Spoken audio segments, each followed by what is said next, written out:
Last ভিডিওতে আমি আপনাদের সঙ্গে শেয়ার করেছিলাম হিমাচল প্রদেশের ছোট্ট গ্রাম জিভি ঘুরতে গিয়ে আমি ঠিক কোথায় ছিলাম। চলুন আজকে আপনাদের সঙ্গে শেয়ার করি যে ঠিক কিভাবে আমি জিভি পৌঁছেছিলাম। বিশ্বাস করুন আমার কাছে না ছোট ছোট কিছু ভিডিও ছিল, কিন্তু সেগুলো যে কি করে কোথায় ডিলিট হয়ে গেছে আমার একদম জানা নেই। তো চলুন কথা না বাড়িয়ে শুরু করা যাক। আমি তখন চাকরি সূত্রে থাকতাম ভোপালে। তো ভোপাল থেকে আমি সবার প্রথমে পৌঁছে গেছিলাম দিল্লি, এবং দিল্লি থেকে রাতের যে শেষ বাসটা থাকে আমি সেটা বুক করেছিলাম চণ্ডীগড় অবধি যাওয়ার জন্য। আপনি চাইলে দিল্লি থেকে বাই ট্রেনেও চণ্ডীগড় যেতে পারেন, অথবা দিল্লি থেকে ডাইরেক্ট বাসে কিন্তু আপনি কুলু অবধি যেতে পারেন। এবার এখানে দু ধরনের বাস আপনি বুক করতে পারেন, একটা সরকারি বাস আর একটা বেসরকারি বাস। এই দুটোর মধ্যে ডিফারেন্স হচ্ছে ভাড়ার। আমি বুক করেছিলাম সরকারি বাস, কারণ ভাড়াটা যথেষ্ট কম ছিল। কিন্তু এই দুটো বাসের মধ্যে কোনোটাতেই কিন্তু আপনি শোয়ার জায়গা পাবেন না, কারণ এগুলো স্লিপার বাস নয়। যেটা পাবেন সেটা হলো লেগ রেস্ট। বিশ্বাস করুন সরকারি বাসের লেগ রেস্টটাও যথেষ্ট পরিমাণে আরামদায়ক ছিল, এবং সরকারি বাস একদম নির্ধারিত সময়ে ছেড়েছিল, এবং পরের দিন একদম নির্ধারিত সময়েই কিন্তু আমি ভোরবেলা চণ্ডীগড় পৌঁছে গেছিলাম। আমার নেক্সট বাসটা যেহেতু এই 3-3.5 ঘন্টা আরেকটু দেরিতে ছিল, তাই আমি ওই বাস স্ট্যান্ডের কাছাকাছি একটি ভালো হোটেল বুক করি, এবং সেখানে গিয়ে ফ্রেশন আপ হয়ে আমি কিছুক্ষণ ঘুমিয়ে নিই। তারপরে যথারীতি এই যে গ্রিন কালারের বাসটা আপনি দেখছেন, এখানে এসে আমার সিটে বসে পড়ি, কারণ এই বাসটাই আমাকে নিয়ে যাবে চণ্ডীগড় থেকে কুলুর অট টানেল অবধি।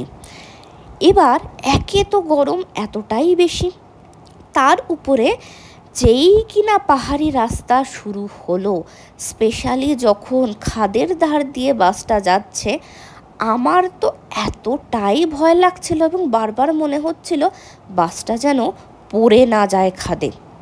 বিশ্বাস করুন পুরো রাস্তাটাতে আমি একটা ফোঁটাও ঘুমাতে পারিনি এই গরম আর ভয়ের জন্য। কিন্তু অবশেষে আমি পৌঁছে যাই অট টানেল। এবার যাওয়ার পথে কিছু কিছু জায়গায় বাস স্টপও ছিল, যেরকম ধরুন আইআইটি মান্ডি, আরও কিছু কিছু জায়গা, আমার এক্স্যাক্টলি সব জায়গার নাম মনে নেই।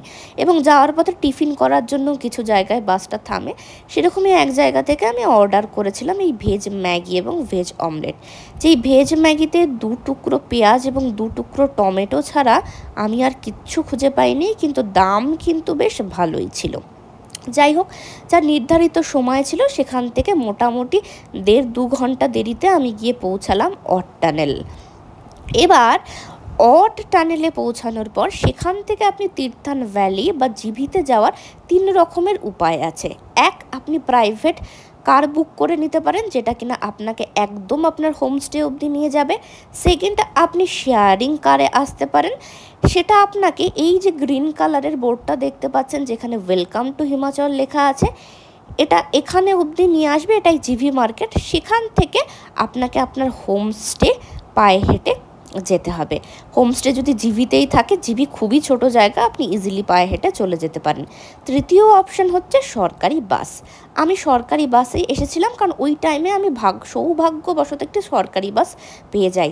কিন্তু সেই বাসের অভিজ্ঞতা হচ্ছে, আমি যত লাফিয়েছি সেই বাসে, কারণ রাস্তা এতটাই খারাপ ছিল যে আমি জীবনেও সেটা ভুলবো না। তবে একটা মজার বিষয় এটা যে আমি সেই যখনই কন্ডাক্টরকে বাস ভাড়াটা দিই, মানে এই 100 টাকার একটা নোট বার করে দিয়েছিলাম, তিনি আবার সেটা আমায় ফেরত দেন এবং বলেন যে এখানে ফিমেলদের সরকারি বাসে কোনো বাস ভাড়া লাগে না। তো বাসও আপনাকে এসে ড্রপ করে কিন্তু এই যে গ্রিন রঙের বোর্ডটা দেখছেন ঠিক এখানেই। এর পাশে এই যে পলকা ডট লেখা, আপনি যে রেস্টুরেন্ট থেকে বলাটা ঠিক না, ক্যাফের যেটা দেখছেন এর সামনেই কিন্তু বাস আপনাকে ড্রপ করবে, মানে জিভি মার্কেটে ড্রপ করবে। কিন্তু সৌভাগ্যবশত বাস আমার হোমস্টের পাশ দিয়েই যাচ্ছিল, সেই কারণে আমি হোমস্টের সামনেই নেমে পড়ি এবং খুব তাড়াতাড়ি পৌঁছে যাই আমার হোমস্টেতে। তো এই ছিল আমার জিভি পৌঁছানোর ইতিবৃত্তান্ত।